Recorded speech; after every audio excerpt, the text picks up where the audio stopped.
আমার ভাই কবরে গুলি কেন পাইলে আমার ভাই কবরে গুলি কেন পাইলে আমার ভাই কবরে গুলি কেন পাইলে আমার ভাই কবরে গুলি কেন পাইলে আমার ভাই কবরে গুলি কেন পাইলে আমার ভাই কবরে গুলি কেন পাইলে আমার ভাই কবরে গুলি কেন পাইলে।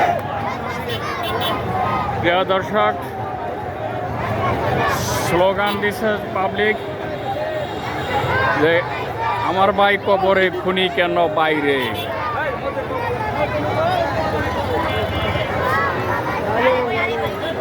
ধেয়ে আসছে মানুষের ঢল। ঢাকার সমস্ত রাস্তা জনগণ নেমে গেছে, ভরে গেছে।